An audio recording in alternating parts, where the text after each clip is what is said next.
नमस्कार दोस्तों, मैं हूं कमल चंदेल और प्रॉपर्टी दुनिया चैनल पर एक बार फिर से आपका स्वागत है। साया स्टेटस नोएडा के सेक्टर 129 में साया बिल्डर द्वारा लॉन्च किया गया एक ऐसा मॉल जिसे नोएडा के सबसे टॉलेस्ट मॉल के रूप में प्रमोट किया जा रहा है। तो क्या टॉलेस्ट मॉल होने से किसी भी मॉल के चलने की गारंटी होती है? यदि हाँ, तो फिर हर बिल्डर ऐसा ही टॉलेस्ट मॉल क्यों नहीं बनाता? क्योंकि इससे पहले भी हम नोएडा की सबसे टॉलेस्ट बिल्डिंग सुपरनोवा का हाल देख चुके हैं। तो फिर ऐसा क्या है साया स्टेटस में जिसे नोएडा का सबसे टॉलेस्ट मॉल बोलकर प्रमोट किया जा रहा है?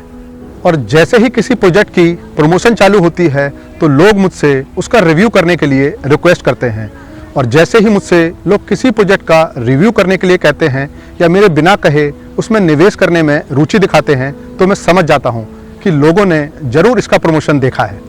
क्योंकि एक आम इंसान के पास प्रॉपर्टी में निवेश करने की कोई खास समझ नहीं होती।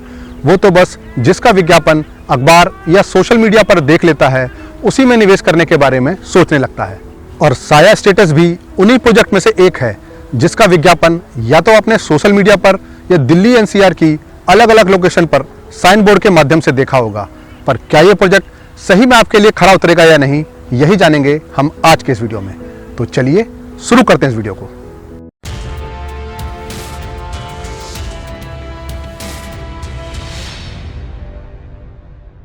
साया स्टेटस नोएडा की एक अपकमिंग लोकेशन सेक्टर 129 का पार्ट है, जो बिल्कुल नोएडा ग्रेटर नोएडा एक्सप्रेसवे के किनारे पड़ता है। अब क्योंकि सेक्टर 129 नोएडा की एक ऐसी लोकेशन पर स्थित है जिसके चारों ओर रेजिडेंशियल सेक्टर्स की भरमार है, जिसमें सेक्टर 93, सेक्टर 134, 137, 143 और 168 जैसे सेक्टर शामिल हैं। और यही कारण है कि न केवल साया स्टेटस बल्कि भविष्य में आप यहाँ और भी बड़े प्रोजेक्ट लॉन्च होता देखेंगे।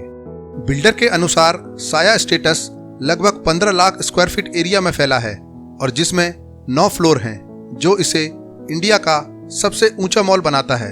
इसके अलावा साया स्टेटस मॉल को अलग अलग जोनिंग के साथ डिजाइन किया गया है, जिसमें आप अलग अलग फ्लोर पर एक अलग ही एक्सपीरियंस के साथ शॉपिंग और एंटरटेनमेंट का मजा ले सकते हैं। इसके अलावा बिल्डर के अनुसार मॉल के हर फ्लोर को प्रीमियम ब्रांड्स को लीज किया गया है, जिसमें लोअर ग्राउंड फ्लोर पर सुपर स्टोर्स और ग्रोसरी ब्रांड्स, ग्राउंड फ्लोर पर international fashion brands, first floor पर मेंस फैशन अपैरल, फुटवेयर और स्पोर्ट्स ब्रांड्स, सेकंड फ्लोर पर women's fashion apparel, kids wear, cosmetics और home decor brands, third floor पर food, family entertainment और fun zone, fourth floor पर multiplex और fine dining restaurant, fifth floor पर gold और jewellery brands, sixth floor पर wedding collection brands, seventh floor पर wellness, gym और कॉस्मेटिक सेंटर्स और आखिरी के 8th और 9th फ्लोर पर क्लब्स, पब्स और बार्स।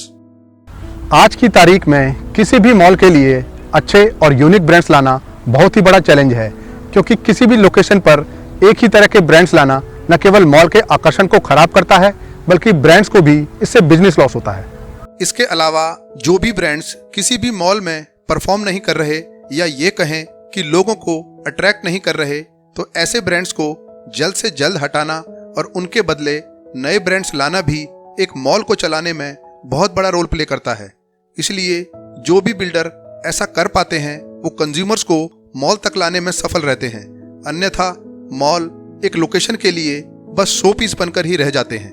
अब साया स्टेटस ब्रांड्स के मामले में लोगों को अट्रैक्ट करेगा या नहीं, ये तो बात की बात है, मगर इससे पहले इस मॉल को कंप्लीट करना ही बिल्डर के लिए एक चैलेंज से कम नहीं है। और इसके पीछे का कारण है कि ये प्रोजेक्ट 2014 में ओ माई गॉड के नाम से लॉन्च किया गया था, और उस समय इस प्रोजेक्ट में retail, commercial, office, IT, hotel, studio apartment और ऐसी ही सुविधाएं थी जिसे 2017 तक पूरा करना था।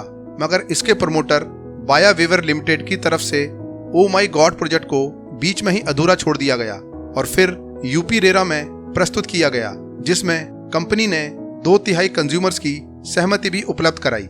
इसके बाद यूपी रेरा की तरफ से कंज्यूमर्स को कहा गया कि यदि किसी कंज्यूमर्स को कोई भी आपत्ति है तो वो अपना क्लेम या ऑब्जेक्शन तय तारीख तक रेरा के ऑफिस में जमा करे। बिल्डर ने इस प्रोजेक्ट को 2017 में पूरा करने का समय कंज्यूमर को दिया था, मगर वर्षों बाद भी प्रोजेक्ट पूरा न होने के कारण यूपी रेरा में कंप्लेंट करने के बाद इस प्रोजेक्ट को पूरा करने का समय 2023 में दिया गया था। मगर प्रोजेक्ट को पहले भी कई बार नई डेट्स के साथ लॉन्च किया जा चुका है और फिर भी इस प्रोजेक्ट में कोई खास डेवलपमेंट देखने को नहीं मिली और इस मामले में नोएडा अथॉरिटी से भी कोई खास मदद नहीं मिल रही, जिसके कारण इस प्रोजेक्ट को पूरा करने के लिए भविष्य में अनसर्टेनिटी बनी हुई है।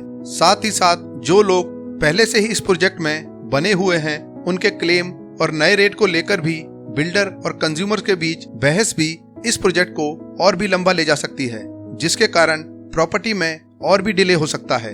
और यदि रेट की भी बात की जाए तो उसके नेबरहुड प्रोजेक्ट गुलशन 129 के मुकाबले इसके रेट कहीं अधिक ज्यादा हैं, जबकि ये अभी अंडर कंस्ट्रक्शन स्टेज में है और वो रेडी टू मूव। इसलिए अगर भविष्य में आप एप्रिसिएशन की भी सोचें तो भी ये प्रोजेक्ट आपके लिए खरा नहीं उतरता। आज जब प्रॉपर्टी मिडिल क्लास की रीच से बाहर हो रही है, तब वो ऐसी प्रॉपर्टी में निवेश कर रहे हैं जो उनको भविष्य में और भी बड़ी चोट देने वाली है। मगर पूरी सच्चाई जानने के बाद भी यदि आप इस प्रोजेक्ट में निवेश करना चाहते हैं तो ये आपका डिसीजन है, क्योंकि झूठ बोलने से पाप लगता है और सच बोलने से मिर्ची। जय हिंद।